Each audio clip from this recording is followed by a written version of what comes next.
The Contract of Spite. The invitation arrived on embossed paper, elegant and deceptive. Nisha Malhotra's fingers trembled as she read it for the 10th time. Vikram Shah, hospitality tycoon and one of Mumbai's most eligible bachelors, requested a meeting with her family. Everyone believed it was a business proposal. Only Nisha suspected the truth. "You don't have to do this," her mother whispered, adjusting Nisha's dupatta as they waited in their modest living room. Once, the Malhotras had owned half of Mumbai's textile industry. Now, after her father's scandal, they survived on the remnants of their reputation. "What choice do we have?" Nisha replied, her voice steady despite her racing heart. At 26, with a business degree and dreams of restoration, she had watched her family struggle for 5 years. "If Shah Enterprises wants to invest in what's left of our business..." The doorbell interrupted her, and moments later Vikram Shah entered their home. Tall, impeccably dressed, with eyes so dark they seemed to absorb light rather than reflect it. At 34, his reputation preceded him: ruthless in business, formidable in negotiation, and completely inscrutable. "Mr. Malhotra," he nodded curtly to her father before his gaze settled on Nisha. She felt the weight of his assessment and lifted her chin slightly. The pleasantries lasted precisely 10 minutes before Vikram placed a folder on the coffee table. "I'm not here to invest in your company," he stated, his voice as smooth and cold as marble. "I'm here to propose a merger of a different kind." Her father frowned. "What do you mean?" "Marriage," Vikram replied, looking directly at Nisha. "To your daughter." The silence that followed was deafening. Nisha's mother gasped, but her father's face drained of color. "Why would you want to marry into our family?" her father finally asked, suspicion edging his voice. A slight smile appeared on Vikram's face, lacking any warmth. "Does it matter? Your debts will be cleared, your family name restored, your remaining business interests protected." He opened the folder. "These are my terms. I suggest you read them carefully." While her parents huddled over the documents, Vikram approached Nisha by the window. She felt his presence before he spoke. "Do you know who I am, Ms. Malhotra? Beyond your business profile?" "No. 7 years ago, your father testified against mine in court. He claimed my father bribed officials to secure hotel permits." Vikram's voice remained conversational, but Nisha felt each word like a blade. "My father died in prison, disgraced. His heart couldn't bear the shame." Understanding dawned with sickening clarity. "This is revenge." "I prefer to call it justice," he replied. "Your father destroyed mine with lies. I'll rebuild my family's honor with truth." "What truth?" "That everything has a price, even a Malhotra." Nisha's hands clenched. "I won't be part of your vendetta." "Then watch your family lose everything." His eyes held no malice, only cold certainty. "I can destroy what remains of your father's business with one phone call. Or..." He gestured to the contract. 3 days. Later, Nisha stood in a registry office wearing a red Banarasi sari she'd once dreamed of wearing to a love marriage. The Mangal Sutra felt heavy around her neck as Vikram slipped a diamond ring onto her finger. A beautiful shackle. "Smile," he murmured as cameras flashed. "As far as Mumbai is concerned, this is a love match." That evening, she entered Vikram's seaside mansion, greeted by curious staff and his grandmother, Dadi, whose shrewd eyes missed nothing. "Welcome home," Dadi said, embracing Nisha while whispering, "Whatever brought you here, remember that even stone walls can crumble with enough patience." In her new bedroom, separate from Vikram's, Nisha unpacked her meager belongings. Through the window, she watched the Arabian Sea crash against the shore, relentless and determined. "Like me," she thought, "I may have entered this house as a prisoner of his hatred, but I won't remain one." That night, Vikram appeared at her door. "Understand one thing," he said without preamble. "This marriage exists on paper only. You're here to remind me daily of my victory over your family." Nisha met his gaze. "And you should understand one thing, Mr. Shah. I agreed to this marriage to save my family, not to become your trophy of revenge. You may have bought my presence, but not my spirit." Something flickered in his eyes.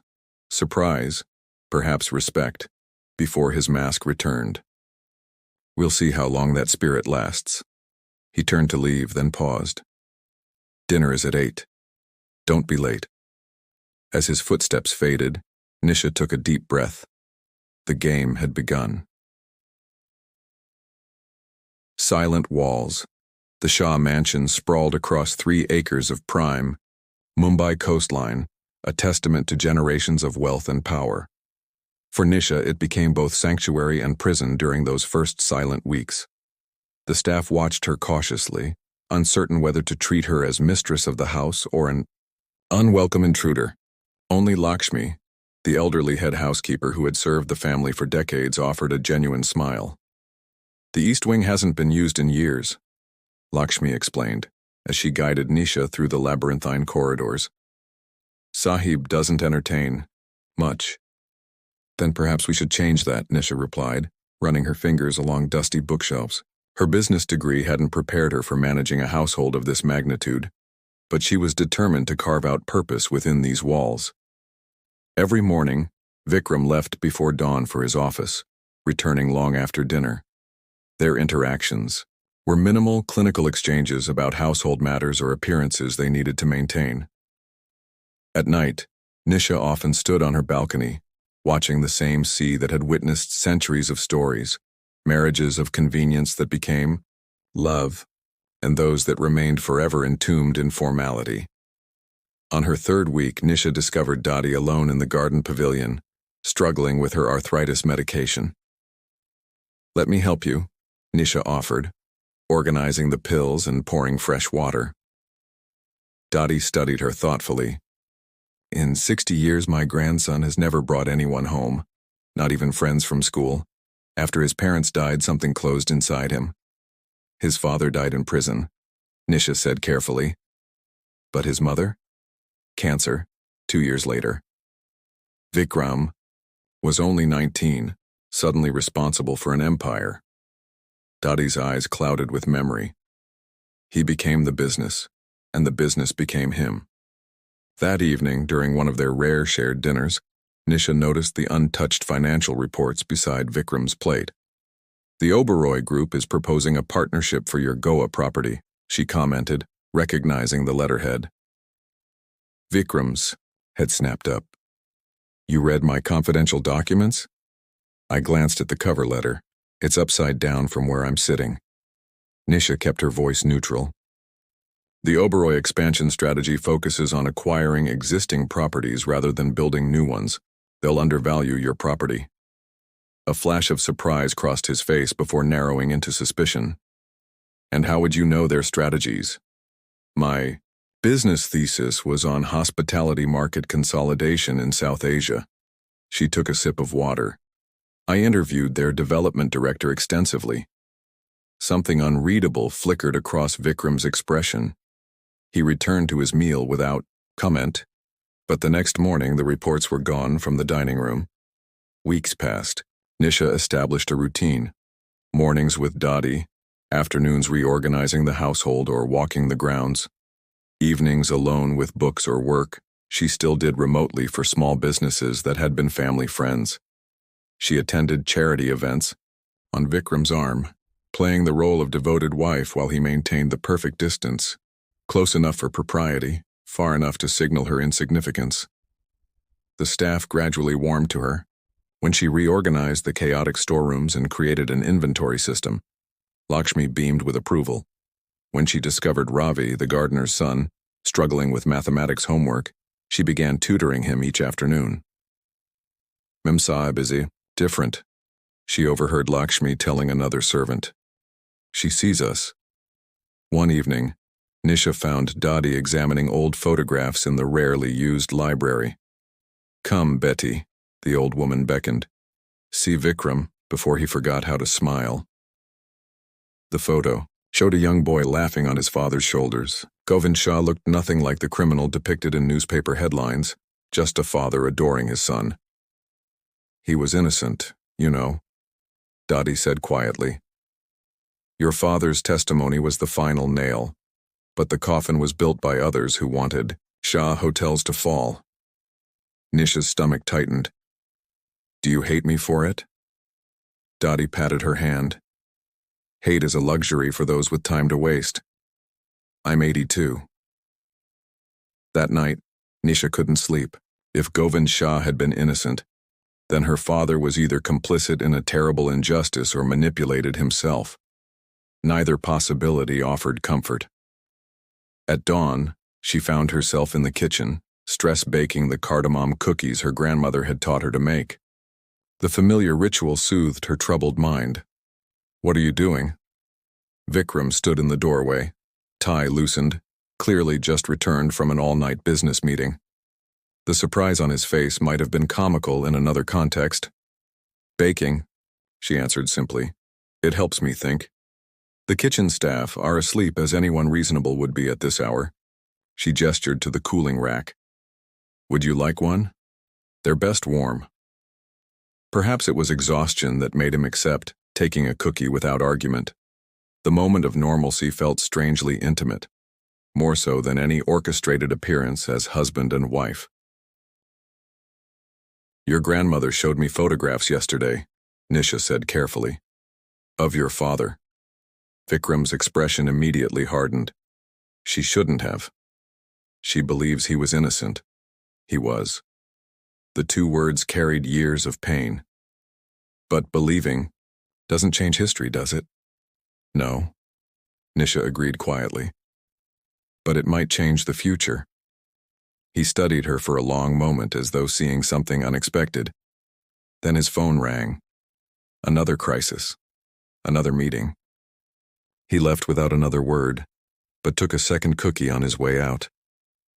That afternoon, as Mumbai prepared for monsoon season, Nisha overheard a heated argument between Vikram and his project manager about the company's struggling Udaipur property. From her hidden position in the adjacent room, she heard the numbers: falling occupancy, rising costs, staff problems. Later, she found Vikram in his study, surrounded by spreadsheets and looking uncharacteristically defeated. I could help, she offered from the doorway. His laugh held no humor. With what? Revenge didn't cover business advice. Consider it self-interest, Nisha replied evenly. My financial security is tied to yours now. Their eyes locked in silent battle before he slid a folder across the desk. Impress me, Mrs. Shah. The challenge in his voice was unmistakable. For the first time since entering these silent walls, Nisha felt something other than resignation. She felt purpose. Unexpected Bridges' morning light filtered through the grand windows of Vikram's home office as Nisha spread the Udaipur property documents across the mahogany table. 3 days had passed since his challenge and she had barely slept, immersing herself in financial statements, staff reports, and market analyses. You've commandeered my office, Vikram observed from the doorway, coffee in hand. His tone carried more curiosity than criticism. You were at the Bangkok conference, Nisha replied without looking up, and your study has the best light. He approached slowly, studying the organized chaos of her work. Colored sticky notes created a system only she understood, and hand-drawn charts tracked patterns in the hotel's performance. Your Udaipur property isn't failing because of the market, she said, finally meeting his gaze. It's failing because it has no soul. His eyebrow raised. Hotels don't have souls. The best ones do. Nisha stood, pointing to her analysis. Your occupancy dropped precisely when you standardized operations across all properties. Udaipur isn't Mumbai or Delhi. Tourists go there for authenticity, for Rajasthani culture. You've stripped that away. For a moment, she thought he would dismiss her assessment. Instead, he set down his coffee and leaned closer to examine her. Notes, you're suggesting we localize the experience? Completely. Hire local artisans for decor. Feature regional cuisine instead of international buffets. Organize cultural experiences. Her voice gained confidence as she outlined her vision. The Oberoi and Taj properties are doing this successfully. Your edge could be connecting guests with the real Udaipur, not just another luxury box. The intensity in Vikram's eyes made her pause. He was looking at her as if seeing her for the first time, not as a malhotra, not as an obligation, but as someone with a mind worth engaging. Implementation would require significant changes, he said finally. I've drafted those too. She handed him another folder, including a timeline and budget. The corner of his mouth twitched, almost a smile. When did you sleep? Sleep is overrated. That moment marked a subtle shift, though Vikram never explicitly accepted her proposal. The next day she received an email copying her on correspondence with the Udaipur property manager, referencing her suggestions. A week later, he asked her opinion on another struggling property in Darjeeling. Gradually, a new routine emerged. Morning coffee in the garden where they discussed business strategies. Lunch separate, Vikram at the office, Nisha with Dadi or managing household affairs. Evenings sometimes together in the library, working silently on different projects, the hostility between them slowly transforming into something resembling professional respect. Why hospitality management? Vikram asked one evening as they reviewed the initial positive results from Udaipur. Nisha considered the question. I grew up watching my mother welcome guests into our home as if they were family, no matter if they were business associates or household staff. The way she created spaces where people felt valued stayed with me. Even when those guests were plotting against your father, the familiar tension returned, though less sharp than before. Not everyone was an enemy, Vikram. Some were caught in circumstances beyond their control. She met his gaze steadily. Like you and me. Before he could respond, his phone rang. An emergency at their flagship Mumbai hotel. A burst pipe had flooded the main kitchen hours before a major diplomatic function. I have to go, he said, already reaching for his keys. I'm coming with you. When he started to object, she added, You need someone to manage the guests while you handle the repairs. Unless you'd prefer the Indonesian trade minister discovers he's eating takeout. The crisis proved worse than anticipated. Water damage had rendered the main kitchen unusable. Staff were panicking and the first guest would arrive in 3 hours. For the first time, Nisha witnessed Vikram's leadership up close. Decisive, calm, inspiring loyalty rather than fear. While he coordinated with maintenance teams, Nisha transformed the conference center into an impromptu reception area. She called in favors from former classmates now working at nearby restaurants, arranged for portable cooking equipment, and reorganized the serving staff. We can't recreate the original menu, she told Vikram when he found her directing chefs in the makeshift kitchen. But we've created something that tells a story, a taste of Mumbai streets, upscale versions of local specialties. That's brilliant, he admitted, watching staff arrange elegant versions of pav bhaji and vada pav on silver platters. The event proceeded without guests ever suspecting the disaster behind the scenes. When the Indonesian minister specifically complimented the innovative concept, Vikram surprised Nisha by placing his hand at the small of her back and saying, My wife's creativity, not mine. It was nearly midnight when they returned home, exhausted but riding the high of shared success. In the dimly lit foyer, Vikram turned to her. Thank you, he said simply. The words seemed to cost him effort, but his eyes held genuine gratitude. We make a good team, Nisha replied, suddenly aware of their proximity. Something shifted in his expression, a moment of vulnerability quickly masked.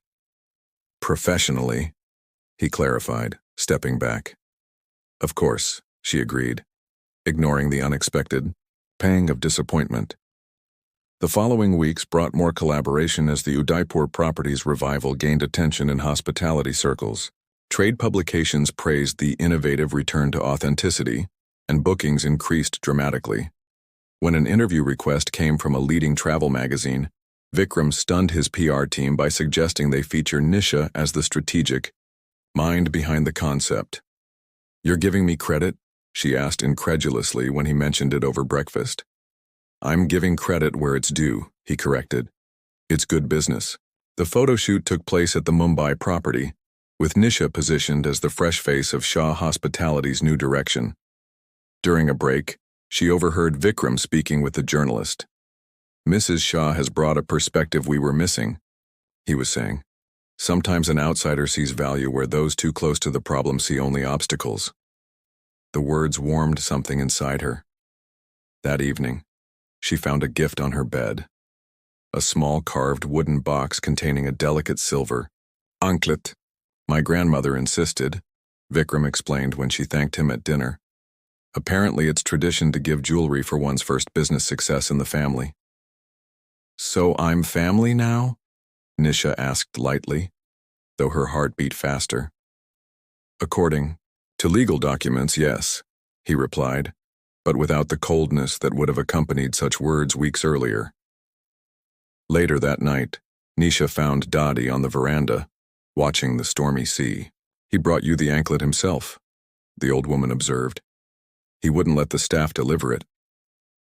"It doesn't mean anything," Nisha said, though uncertainty colored her voice.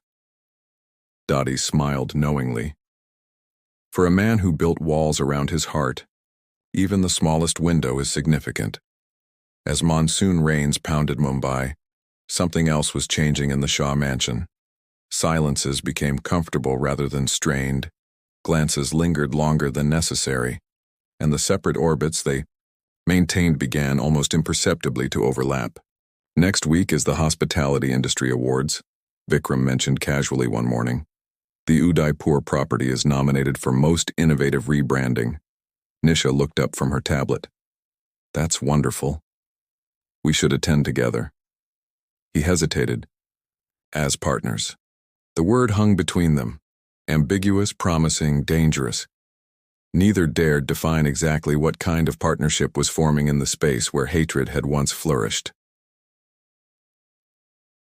The storm, within the ballroom of the Grand Hyatt, glittered, with Mumbai's hospitality elite. Crystal chandeliers cast prismatic light across tables where competitors became temporary friends, united by champagne and mutual respect. At the center of it all stood Nisha and Vikram, accepting the award for Most Innovative Rebranding as cameras flashed around them. "And to think," the presenter said, "it took marriage to bring the Shah and Malhotra business sensibilities together. Sometimes the best partnerships begin at home." The audience laughed appreciatively, unaware of the complex truth beneath the polished surface.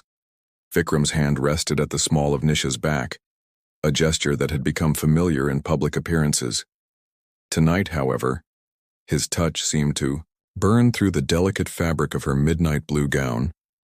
"Smile," he murmured, echoing his words from their wedding day.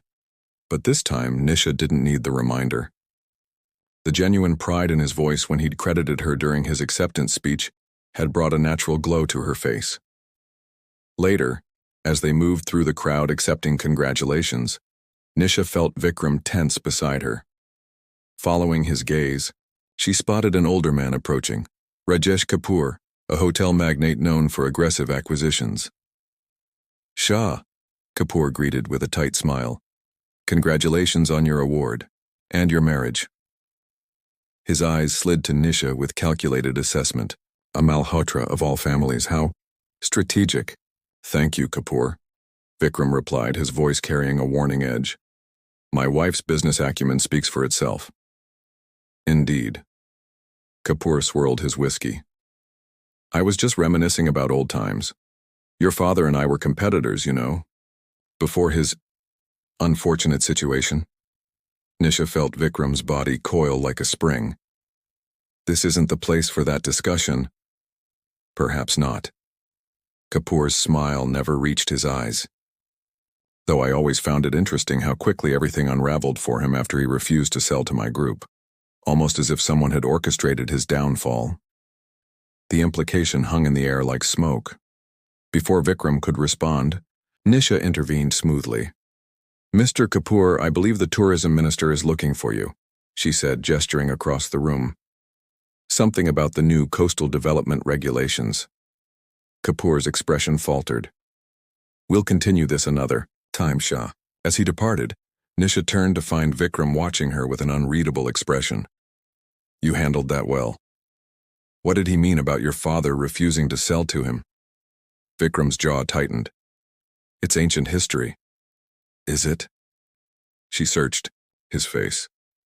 If Kapoor had something to do with your father's case, let it go, Nisha. His voice cooled. Tonight is about business, not family ghosts. The drive home passed in silence, the earlier warmth of their shared success replaced by the familiar wall Vikram erected whenever his father was mentioned. As they entered the mansion, rain began to lash against the windows, the beginning of a fierce monsoon storm that matched the tension between them. Nisha paused at the staircase, unwilling to end the evening this way. Vikram, what if there's more to what happened? What if my father wasn't the villain you believe him to be? Lightning illuminated the foyer, casting harsh shadows across Vikram's features. Facts don't change because they're inconvenient, Nisha. Your father testified that mine bribed officials. That testimony sent him to prison where he died alone. People can be manipulated, coerced. Stop. His voice was quiet but sharp. You're trying to rewrite history to ease your conscience. I didn't bring you into this house to absolve your family. The words stung more than they should have. Then why did you bring me here? Is it still just revenge? Because lately it's felt like something else. For a moment, vulnerability flickered across his face, so brief she might have imagined it. Then his expression closed. Don't confuse business partnership with anything deeper. He turned away. Good night, Nisha. She watched him retreat to his study, anger and hurt churning inside her. After all these months, after everything they'd built together, he could still reduce her to a pawn in his revenge game. The realization was more painful than it should have been, because somewhere along the way, Nisha had begun to care for the man behind the mask. Unable to sleep, she found herself in the library, seeking distraction. As she scanned the shelves, a leather-bound volume caught her eye, a photo album she hadn't seen before. Opening it revealed newspaper clippings about Govind Shah's case, meticulously preserved. Hours passed as Nisha pieced together the story. The accusations against Vikram's father had centered on bribery for hotel permits in environmentally sensitive coastal areas. The main evidence: financial transactions that Jaivir Malhotra, her father, had testified were bribes disguised as consulting fees. One article mentioned a competing development proposal from Kapoor Enterprises for the same coastal properties. The connection clicked into place just as thunder shook the mansion. Fingers trembling, Nisha continued searching until she found what she feared. A small article noting that after Govind Shah's conviction, the permits had been reissued to a consortium that included Kapoor Enterprises. What are you doing? Vikram stood in the doorway, hair damp from the rain, eyes fixed on the open album. Research, Nisha answered honestly. Vikram, have you seen these connections? Kapoor benefited directly from your father's downfall. You think I don't know that? Bitterness laced his voice. It doesn't change what your father did. But what if he was used? What if Kapoor engineered this whole thing, manipulated my father into believing? Stop trying to exonerate him. Vikram crossed the room, slamming the album shut. Your father knew exactly what he was doing. How can you be so certain? Nisha challenged. Have you ever actually spoken to him about it? Or was it easier to hate all of us? The question struck a nerve. For a moment, raw pain shone in Vikram's eyes. What would that accomplish now? My father is dead. But you're alive, Nisha said softly. Living with this poison inside you. Don't you want the truth, whatever it is? The air between them vibrated, with tension. Outside, the storm reached its peak, rain lashing against windows like nature itself demanded resolution. There's something else you should know, Nisha continued when he remained silent. I received a job offer yesterday. The Oberoi Group wants me to head their rebranding division. Surprise, then something like panic flashed across Vikram's face. You're leaving? Isn't that what you expected? Our arrangement never included genuine partnership. The hurt she'd suppressed all evening tinged her words. You made it clear tonight that's all this is, an arrangement. That's not... He ran a hand through his hair, uncharacteristically unsettled. You've become valuable to Shah hospitality. Is that all I've become to you, Vikram? Valuable? The question hung between them, loaded with unspoken emotions. For once, Vikram seemed at a loss for words, the carefully constructed walls around his heart visibly crumbling. I don't know what you want me to say, he finally admitted. The truth would be a start. Nisha stepped closer. Tell me why you really can't let go of this vendetta. Is it because hating me, hating my family, is safer than facing what's happening? Between us? His breathing quickened. And what exactly is happening between us, Nisha? You tell me. She held his gaze. Because every time we get close to something real, you retreat behind your revenge. Maybe it's time to decide what matters more, punishing the past or building a future. Thunder crashed outside as their eyes locked in silent battle. Then, with a gentleness that surprised her, Vikram reached out to brush a strand of hair from her face. I don't know how to do this, he confessed, voice barely audible above the storm. Every time I look at you, I see both everything I've hated and everything I've come to. He stopped, the word caught in his throat. Nisha's heart pounded. Everything you've come to what? Instead of answering, he stepped back, the vulnerability in his eyes replaced by resolve. Tomorrow, he said firmly. Tomorrow we'll go see your father. It's time I heard his side of the story. As he turned to leave, Nisha caught his hand. And if his story doesn't give you the closure you're seeking, what then, Vikram? He looked down at their intertwined fingers. Then I'll have to find another way to make peace with the past. His eyes met hers, filled with conflicting emotions. Because I'm starting to think the future might be worth it.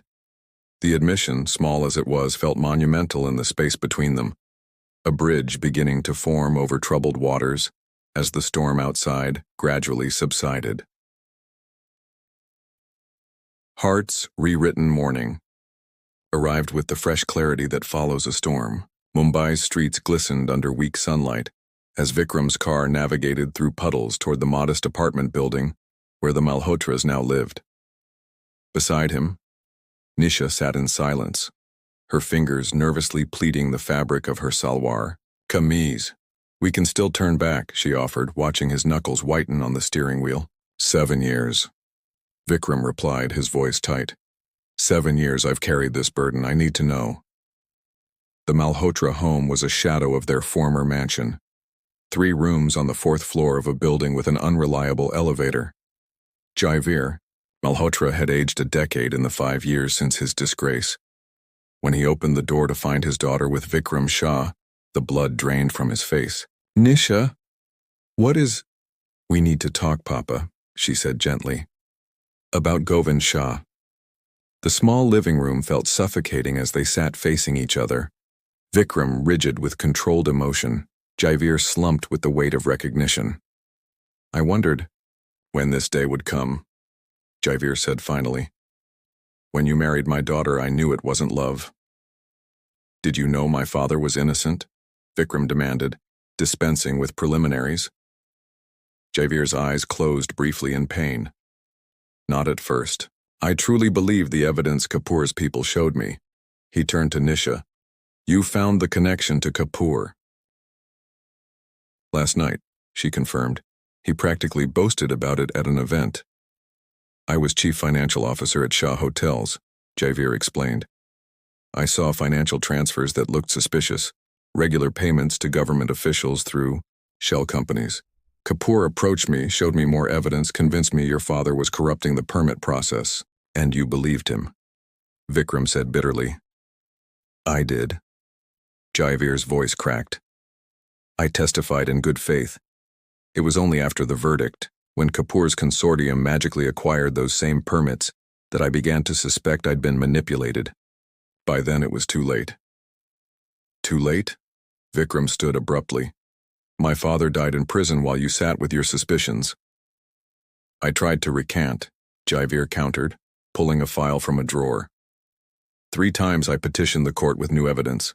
Each time I was blocked by bureaucracy or threats. He handed the file to Vikram.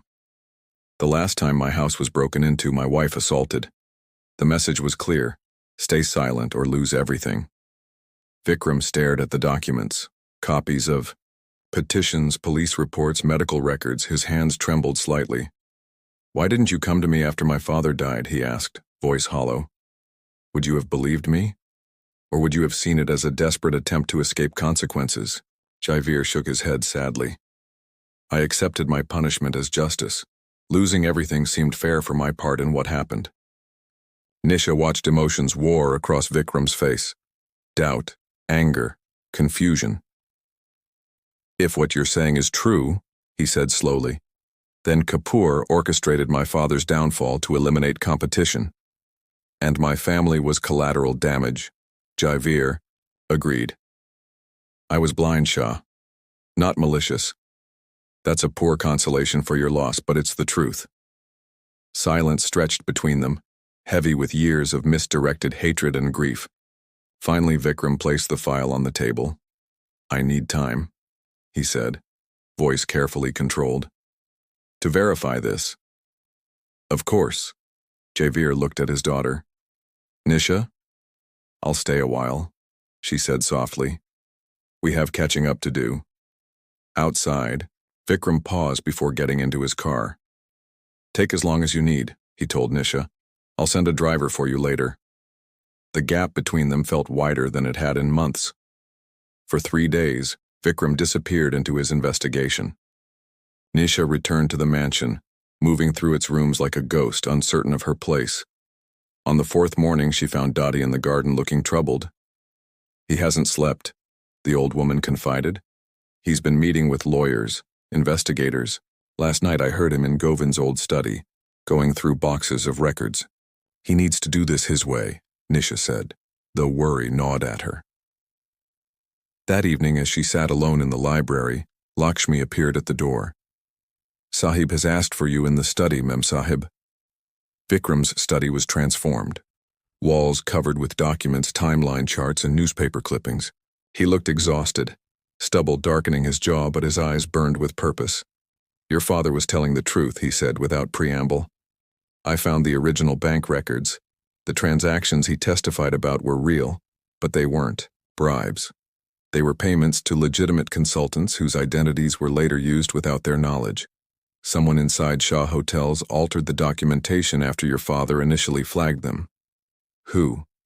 "Our CFO at the time, hired on Kapoor's recommendation." Vikram ran a hand through his disheveled hair. It was a masterful setup. Kapoor eliminated his biggest competitor and acquired prime properties in one move. Nisha approached the evidence wall, taking in the scope of his investigation. "What will you do?" "Legally, there are options, though the statute of limitations complicates things." His voice hardened. "Personally, I'm going to make sure Kapoor never profits from another corrupt deal." Nisha studied his face. "And us? Where does this leave us, Vikram?" The question seemed to catch him off guard. For a moment, the driven businessman vanished, leaving just a man, tired, vulnerable, standing at a crossroads. "I don't know," he admitted. "For 7 years, hatred for your family defined me. Without it," he gestured helplessly. "Without it, you're free," Nisha said softly. "We both are." Their eyes met, and something electric passed between them, possibility untethered from the past. "I should pack my things," she continued. "Our arrangement was based on a falsehood. There's no reason for this marriage to continue." Panic flashed across Vikram's face. "Is that what you want?" "What I want." Nisha laughed sadly. "I wanted revenge when I first came here. To prove you wrong about my family. To make you regret treating me as a trophy of your vengeance. Then I wanted your respect professionally, and then—" She hesitated. "Then," he prompted, moving closer, "then I wanted something I never expected." Her voice dropped to a whisper. "I wanted you to see me. Not as a Malhotra, just as Nisha." "I see you," Vikram said, his voice rough with emotion. "God help me, Nisha. It's all I do now." He reached for her hand, tentative in a way she'd never seen from this confident man. "Stay," he said simply. "Not for revenge, not for business. Stay because I'm only now learning who I am without hatred, and I think I might need you to help me discover that person." "That's not enough," Nisha replied, though she didn't pull her hand away. "I need to know what you feel, Vikram. No more hiding behind duty or convenience." For a moment, he looked terrified, more vulnerable than when confronting his father's false conviction. Then resolution settled over his features. "What I feel?" He stepped closer. "I feel like I've been drowning for 7 years, and somehow you became both the reason I started breathing again and the reason I'm still terrified of the water." A smile tugged at her lips. "That's poetic, but not very specific." "I'm falling in love with you," he said bluntly. "And it scares the hell out of me because I've spent years building defenses against your family, only to find you've walked right through them." The admission hung between them like a fragile, precious thing. Nisha's heart thundered in her chest. "Say something," he urged when she remained silent.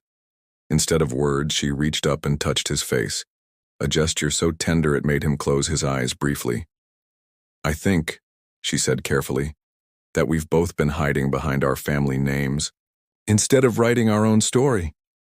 Her fingers traced the worry lines at the corner of his eye. "I'm not my father, Vikram, and you're not yours. We're just two people who found each other in the strangest way possible." "And?" he pressed. Hope and fear mingled in his expression. "And I think I've been falling in love with you too, despite everything, despite myself." The truth of it washed over her like liberation. Not the revenge-driven CEO, but the man who leaves cardamom cookies on my nightstand because he noticed I like them. The man who gave credit to a woman society expected him to silence. The man who was brave enough to face a truth that changed everything he believed. Vikram's arms encircled her waist, drawing her closer. "Where do we go from here?" "Forward," Nisha said simply. "Together. As true partners this time." His kiss was tentative at first, then deepened with the release of months of restraint. When they finally broke apart, breathless, Vikram pressed his forehead to hers. "I have one condition," he murmured, "which is, we destroy Kapoor together, professionally, legally, your business mind and my resources. Justice for both our families." Nisha smiled, a hint of the steel that had sustained her through months of his coldness showing through. "I thought you'd never ask." 2 months later, the Shah Mansion hosted its first proper party in years. Mumbai's elite gathered on the lawns overlooking the sea, curious about the rumors of reconciliation between the Shah and Malhotra families. At the center of it all stood Vikram and Nisha, his arm around her waist in a gesture that was no longer for show. Across the gathering, Rajesh Kapoor entered, unaware of the storm about to break. The previous week's financial papers had reported mysterious investor pressure on his company, and 3 government investigations into his permit acquisitions had opened simultaneously. "Ready?" Vikram murmured against Nisha's ear. She smiled, squeezing his hand. "He won't know what hit him." As they moved to greet their uninvited guest, Dottie watched from her chair beneath a flowering jacaranda tree, satisfaction warming her aged face. Beside her sat Jaivir Malhotra, tentatively welcomed back into the fold. "Those two," Dottie observed, nodding toward Vikram and Nisha. "From enemies to allies to lovers. Who would have thought?" Jaivir followed her gaze to where his daughter stood, tall beside Vikram, their bodies angled toward each other even as they faced Kapoor with matching expressions of polite determination. "She entered his home as a bride of hatred," he mused, "but she's become the queen of his heart." Dottie finished with a knowing smile. "And he, the king of hers. Some fires, Jaivir, burn away the past to forge something stronger. Watch and see." As the sun set over Mumbai, casting golden light across the gathering, Vikram raised a glass to make an announcement. The crowd quieted, expecting news of business ventures or charitable foundations. Instead, his eyes found Nisha's. "To new beginnings," he said simply. "And to the woman who taught me that the future is more powerful than the past." In that moment, surrounded by witnesses to their transformation, the contract of spite that had brought them together dissolved completely, replaced by something neither had sought but both had found. A love born from the ashes of hatred, stronger for the fire it had endured.